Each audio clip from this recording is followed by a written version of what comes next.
And that's what happened to me in the SEAL community is everything was Navy SEAL. Everything was Navy SEAL. I remember walking around. I'm like, I'm a tier 1 operator.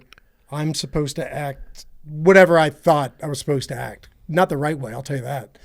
And when that was stripped away, when I got custody of my children, and I was no longer operating, I was no longer doing the things that I like craved to do and trained to do and spent years and years, building up to do it. And I had to be a dad of 3 children. I was like, I'm lost, man. I was so lost. And that was a horrible feeling. Like that, I was not a man. I was not a man. The world would say I was a man. I was not a man. I was not a man. I felt like a little child. Coming out, walking into just being at home with those kids. That's a big deal. I have a whole new respect for like the parent that stays home or homeschooling or single parents. Like that was tough. That was the hardest thing I think I've ever done. How'd you get to that moment in your life? I guess moving forward now to that, what kind of led to the circumstances of single custody of 3 children? Yeah, so I was going through a divorce because I was kind of doing whatever I wanted. She was kind of doing whatever she wanted. It was chaos. And we had no roots in a church or in being a Christ follower or anything. Nothing. I just wanted to be a rock star team guy and go work hard and then come back and party harder. And that was it, work out and just do the thing, right? But I thought was, I'm serving the country. I'm doing the right things, obviously. But my family was back burner and I had children at home and I thought I was there for them. I think I was physically there, but like I was very checked out. But we ended up separating and, it came to court where I I was okay with her going out to Tennessee where her family was because the picture was sold like, hey, I'm going to go out there. I'm going to get my degree. I'm going to get back on my feet and they can help watch the kids while I do this. And I was always deploying and going on trips. I was like, you know what? That's awesome. Like that's great. I totally support that. I think it's wonderful. I was like, just let me see them when I can. And we did a lot of training out there in the Memphis area. And as soon as she went, dude, I sent the email. My lawyer was fine with it. Everything. I'm like, this is good. And because I want my kid's mom to succeed. I want her to do well. Yeah. And soon as that email came through, dude, radio silence. I wasn't able to talk to my kids. I wasn't able to see them. So, I mean, we lawyered up more and then went to court. She painted this beautiful picture. And the judge, I was just trying to get her to come back to Virginia Beach. The judge was like, you're good where you are, because she painted this picture that I caused her, right? It's the other person that's making me do all these things. And we did a drug test at the end, and she lied, saying she didn't do anything, and she failed. Dang. So everything she said did not matter. So they told her to come back. She refused.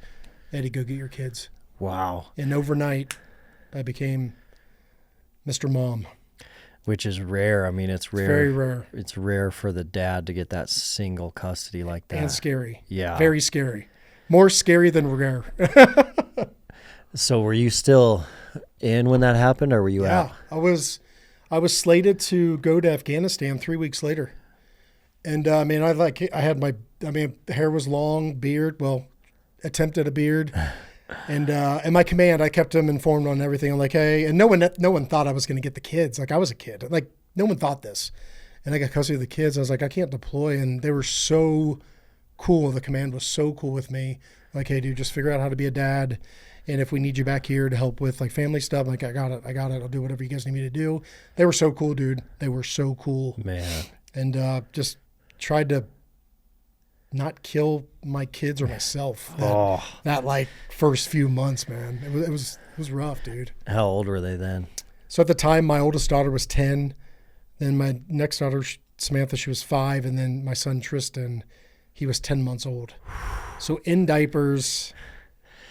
And you're just living in Virginia Beach trying to figure all this out. It didn't feel like living, but yeah. Dude, that's a complete shock to the system.